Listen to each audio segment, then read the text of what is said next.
Ketenangan jiwa, ketenangan batin, dan ketenangan pikiran perlu kalian lakukan. Tetapi jika semua itu belum kamu dapatkan, saya harap kamu harus mendapatkannya. Dan bagaimana Anda mendapatkan itu semua? Anda berada di posisi yang tepat. Dengarkan video ini. Mari kita rubah sifat yang ada di pikiranmu. Ayo kita mulai.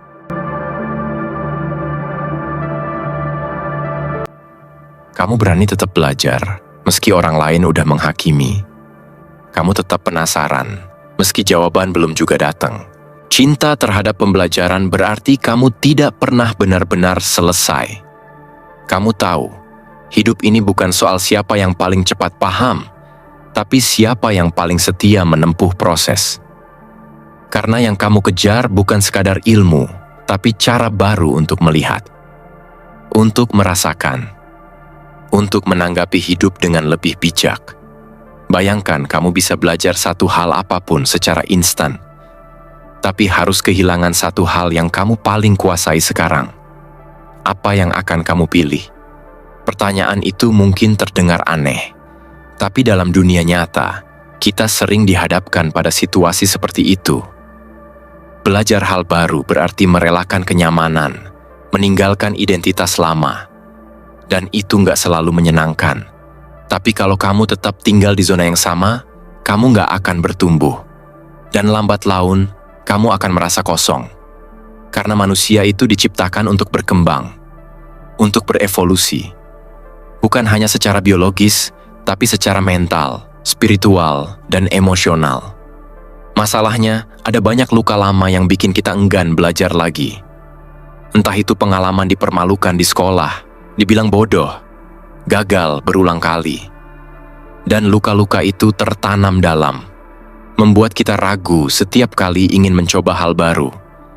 Tapi kamu tahu nggak? Otak manusia itu luar biasa. Bahkan di usia dewasa, otak kita masih bisa membentuk koneksi baru. Masih bisa belajar hal yang sebelumnya kita pikir mustahil. Dan itu bukan harapan kosong, itu fakta biologis. Artinya, selama kamu hidup, kamu masih bisa belajar. Kamu masih bisa jadi versi baru dari dirimu. Tapi gimana caranya? Mulai dari hal yang kamu suka. Gak perlu muluk-muluk. Mungkin kamu suka nonton dokumenter. Mungkin kamu suka ngobrol sama orang yang beda pandangan. Mungkin kamu suka nyoba hal-hal baru, meski kecil. Itu semua adalah bentuk belajar. Dan kalau kamu terus lakukan dengan sadar, kamu sedang membangun kecintaan terhadap proses itu. Gak semua orang punya akses ke pendidikan formal, tapi semua orang punya akses ke rasa ingin tahu. Dan itu yang harus kita rawat. Karena ketika rasa itu mati, kita gak lagi hidup. Kita cuma bertahan. Lihat orang-orang yang berhasil bangkit dari keterpurukan. Hampir semuanya punya satu kesamaan. Mereka tetap mau belajar. Entah itu belajar cara jualan, belajar menerima kegagalan, belajar memahami diri. Mereka nggak selalu punya modal besar, tapi mereka punya keinginan untuk terus belajar, dan itu jauh lebih berharga. Jadi sekarang, tanya lagi ke dirimu. Apa hal terakhir yang benar-benar bikin kamu penasaran? Apa pelajaran kecil yang kamu abaikan hari ini, tapi bisa jadi satu-satunya hal yang menyelamatkanmu di masa depan? Kita hidup di masa di mana informasi tersedia di mana-mana. Tapi cinta terhadap pembelajaran tetap langka. Karena itu bukan soal akses, tapi soal kemauan. Dan kemauan itu hanya kamu yang bisa bentuk sendiri. Kalau kamu merasa terlalu bodoh, terlalu lambat, terlalu tua untuk belajar, ingat, kamu hidup di dunia yang berubah. Dan dunia nggak peduli siapa yang dulu pintar. Dunia lebih menghargai siapa yang mau tetap berkembang. Seperti yang kita bahas sebelumnya, bekerja sama dengan orang lain butuh kerendahan hati. Tapi cinta terhadap belajar butuh keberanian untuk terus berkata, "Aku belum tahu, tapi aku mau tahu." Dan ketika kamu bisa jujur pada dirimu, proses itu jadi lebih ringan. Karena kamu nggak lagi belajar untuk orang lain, tapi untuk dirimu sendiri. Untuk hidupmu. untuk keberadaanmu yang penuh makna. Setelah ini, kita akan bahas sesuatu yang sering dianggap lemah, padahal diam-diam menyimpan kekuatan luar biasa. Sesuatu yang bisa jadi pondasi dari dua keterampilan sebelumnya. Sesuatu yang, kalau kamu miliki, bisa mengubah cara kamu memandang waktu, keputusan, dan kehidupan itu sendiri. Kesabaran. Poin ketiga, pentingnya kesabaran. Ada masa-masa dalam hidupmu ketika kamu sudah mencoba segalanya dan tetap tidak ada hasil. Saat kamu bangun pagi, menahan emosi, tetap bersikap baik, tetap bekerja keras, tapi yang kamu tunggu-tunggu tidak kunjung datang. Dan disitulah kamu mulai mempertanyakan, ini sabar atau bodoh? Mungkin kamu gak bilang ke siapa-siapa, tapi di dalam hati kamu bertanya, apa artinya bertahan ketika semuanya stagnan? Atau lebih dalam lagi, apa aku sedang tumbuh atau cuma menunggu sesuatu yang gak akan pernah datang? Kesabaran sering dianggap hal pasif, diameter nerimo, gak banyak bicara. Tapi kalau kamu pernah menjalani masa sulit yang panjang, kamu tahu, bertahan itu gak pasif. Itu perjuangan internal yang terus berjalan, meski gak kelihatan dari luar. Dan kadang, kesabaran itu lebih melelahkan daripada tindakan apapun. Seperti yang kita bahas di poin sebelumnya. Belajar bukan soal seberapa cepat kamu bisa paham, tapi seberapa setia kamu pada proses itu. Dan sekarang, kita sampai pada satu sikap yang menentukan apakah proses itu bisa bertahan. Kesabaran. Di zaman yang serba instan ini, kamu dihargai karena seberapa cepat kamu merespons, seberapa gesit kamu beradaptasi, seberapa cepat kamu sukses. Tapi stoikisme mengingatkan bahwa waktu bukan musuh kita. Waktu adalah guru. Dan kesabaran adalah murid terbaiknya. Kesabaran bukan berarti pasrah, tapi kemampuan untuk tetap bijak di tengah penantian, untuk tetap menjaga arah ketika hasil belum terlihat, untuk tidak membiarkan emosi sesaat merusak langkah panjang. Tapi pertanyaannya, bagaimana kamu bisa bersabar ketika tidak ada jaminan hasil? Disinilah kita diuji. Bukan hanya kesabaran terhadap orang lain, tapi terhadap hidup itu sendiri. Karena kadang, bukan tindakan yang paling sulit, tapi penundaan. Ketika kamu tahu apa yang harus dilakukan, tapi belum saatnya. Ketika kamu sudah siap, tapi keadaan belum mendukung. Ketika kamu sudah sampai, tapi pintunya belum dibuka. Dan kamu berdiri di sana, menunggu, tanpa kepastian. Kamu mungkin mulai bertanya, apa gunanya semua ini?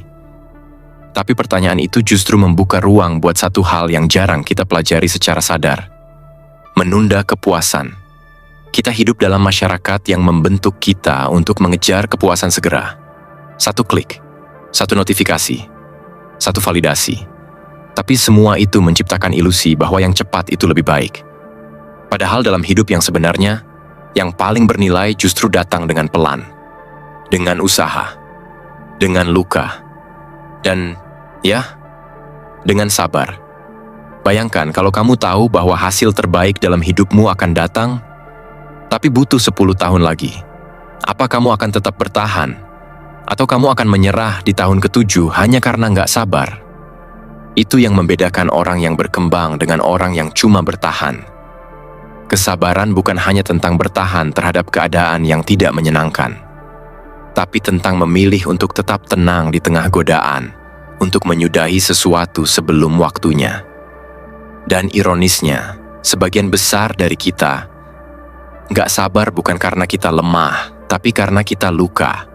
Karena kita pernah menunggu dan dikecewakan. Karena kita pernah sabar dan hasilnya nggak sesuai harapan. Karena kita pernah diam, tapi justru dilangkahi. Dan luka-luka itu tertanam, membuat kita skeptis, membuat kita lebih cepat marah, lebih cepat menyerah. Tapi justru di sanalah kita harus belajar membedakan.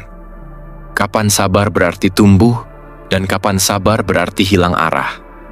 Kesabaran yang sehat adalah yang menyadari batas, yang tetap berjalan meski pelan, yang mengerti bahwa kamu bukan diam, tapi menyusun napas sebelum melompat. Kamu bisa lihat contohnya di kehidupan sehari-hari. Orang tua yang sabar membesarkan anak yang berkebutuhan khusus. Petani yang menunggu musim panen setelah cuaca merusak ladangnya. Pengusaha kecil yang sabar bangun usaha dari nol tanpa investor. Mereka bukan diam, mereka melawan, tapi dengan cara yang tenang, dengan strategi, dengan harapan yang gak dibesar-besarkan, tapi juga gak dipadamkan. Tapi sabar itu capek.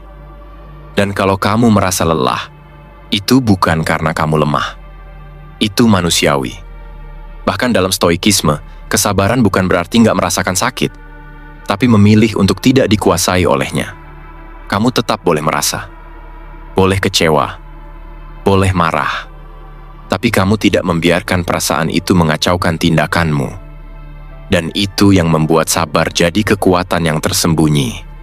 Tenang di permukaan, tapi penuh gejolak di dalam. Pertanyaannya sekarang, bagaimana kamu bisa melatih kesabaran? Bukan dengan menunggu lebih lama, tapi dengan membangun kejelasan dalam proses. Dengan tahu apa yang kamu tunggu. Dengan membuat langkah kecil setiap hari meski belum ada hasil besar. Dan kalau kamu hidup di tengah tekanan ekonomi, tuntutan sosial, atau masa lalu yang masih menggantung, sabar bisa jadi terasa seperti kemewahan. Tapi justru dalam kondisi seperti itu, kesabaran berubah jadi strategi bertahan. Bukan sekadar nunggu perubahan dari luar, tapi membentuk ketahanan dari dalam. Banyak dari kita pernah mengira bahwa sabar itu kalah. Tapi coba lihat mereka yang bisa tetap sabar di tengah badai. Mereka bukan kalah. Mereka sedang menciptakan kemenangan yang lebih besar dalam diam. Dan kalau kamu pernah menyalahkan diri karena nggak bisa sabar seperti harapan orang lain, ingatlah, sabar bukan soal siapa yang bisa diam paling lama, tapi siapa yang tetap bergerak, tanpa membiarkan waktu mendikte nilainya. Ada yang menunggu sambil menyerah. Ada juga yang menunggu sambil membangun. Bedanya bukan di lamanya waktu, tapi di kesadaran. Dan kalau kamu bertanya, apa jadinya kalau aku sabar, tapi nggak ada hasil? Mungkin hasilnya bukan bentuk yang kamu bayangkan, tapi kamu akan menjadi pribadi yang lebih kuat, lebih bijak, lebih mengenal dirimu sendiri. Dan itu, pada akhirnya, lebih penting dari sekadar pencapaian. Lihat tokoh-tokoh yang mengubah dunia. Mereka bukan yang paling cepat, tapi yang paling setia. Dan kamu bisa jadi seperti itu. Asal kamu mau menerima bahwa sabar bukan tanda kamu berhenti, tapi bahwa kamu percaya sesuatu yang lebih dalam sedang tumbuh, meski belum terlihat. Kita sudah bahas kerjasama. Kita sudah bahas belajar. Sekarang kita sampai pada pondasi dari semuanya. Kesabaran. Karena tanpa sabar, kamu akan menyerah sebelum sempat bekerja sama. Tanpa sabar, kamu akan bosan sebelum sempat belajar hal baru. Dan tanpa sabar, kamu akan kehilangan arah sebelum benar-benar memahami makna hidup. Maka jika kamu saat ini sedang berada di titik menunggu, tetaplah di situ. Bukan karena kamu lemah, tapi karena kamu cukup kuat untuk tidak lari. Dan karena kamu tahu, waktu mungkin lambat, tapi tidak pernah sia-sia bagi mereka yang setia. Kesimpulan, jika kamu masih bertahan sampai di sini, mungkin artinya sederhana. Kamu sedang butuh sesuatu yang lebih dalam. Bukan motivasi kosong, bukan semangat sesaat, tapi semacam pengingat bahwa kamu tidak sendiri dalam perjalanan yang pelik ini. Kita sudah berbicara banyak hal hari ini, tentang pentingnya kerjasama, bukan sebagai formalitas, tapi sebagai kebutuhan dasar kita sebagai manusia. Bahwa dalam dunia yang semakin terpolarisasi, kemampuan untuk tetap bisa duduk bareng, mendengar tanpa menyerang, dan menyelesaikan masalah bersama adalah salah satu bentuk kebijaksanaan paling tinggi. Lalu kita masuk ke pembelajaran. Bukan sekadar membaca buku atau ikut seminar, tapi membuka hati untuk menerima bahwa kita nggak tahu segalanya.